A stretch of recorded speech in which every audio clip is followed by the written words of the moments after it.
একটানা তেল সংকট, সমস্যা সমাধান সবকিছুই যেন নিত্য আর স্বাভাবিক, কিন্তু দীর্ঘ লাইনে দাঁড়িয়ে থাকা না, তা মানতে রাজি নয় কেউই। দীর্ঘ লাইনে দাঁড়িয়ে তেল নেয়া থেকে বাঁচতে এক ব্যক্তি এমন এক কাণ্ড ঘটালেন যা নিয়ে রীতিমতো তোলপাড় নেট দুনিয়া।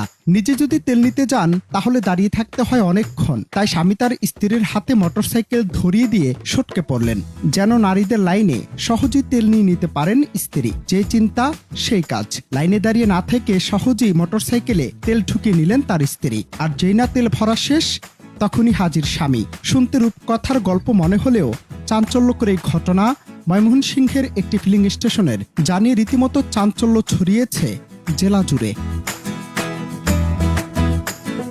সম্প্রতি ভাইরাল হওয়া একটি ভিডিওতে দেখা যায় ফিলিং স্টেশনে নারীদের সারিতে বাইক নিয়ে এক নারী দাঁড়িয়ে আছেন। ভিডিওটি মনোযোগ দিয়ে লক্ষ্য করলে বোঝা যায় ওই নারী বাইক চালাবেন তো দূরের কথা, এমনকি ঠিকমতো ধরতেও পারছেন না। তাহলে তিনি কেন সেখানে? একটু পরই পরিষ্কার হয় পুরো বিষয়টি। পাশে থাকা তার স্বামী নিজের বুদ্ধি খরচ করে স্ত্রীকে নারীদের লাইনে দাঁড় করিয়ে দেন।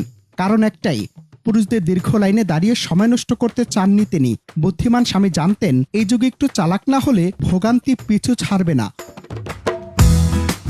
ময়মনসিংহের সাইফুল ফিলিং স্টেশনে ক্যামেরাবন্দী হওয়া এই দৃশ্য এখন সামাজিক মাধ্যমে বিনোদনের খোরাক। কেউ বলছেন ভাইয়ের মাথায় তো আইনস্টাইনের বুদ্ধি, আবার কেউ বলছেন তেল সংকটে এমন সৃষ্টিশীল সমাধান আগে দেখিনি।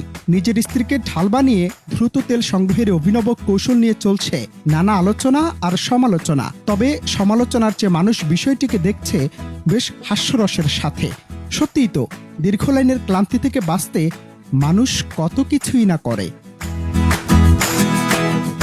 তেল সংকটের এই কঠিন সময়ে এমন ছোট ছোট জুয়ার বা বুদ্ধি আমাদের সাময়িক হাসি দিলেও এটি মূলত বর্তমান সংকটের একটি ভিন্ন চিত্র ফুটিয়ে তোলে। তবে প্রশ্ন থেকে যায়, সুযোগের এমন ব্যবহার কি বুদ্ধিমানের কাজ, নাকি অন্যদের জন্য অস্বস্তিকর? অনন্ত হাসান মাসুদ, বাংলা টিভি।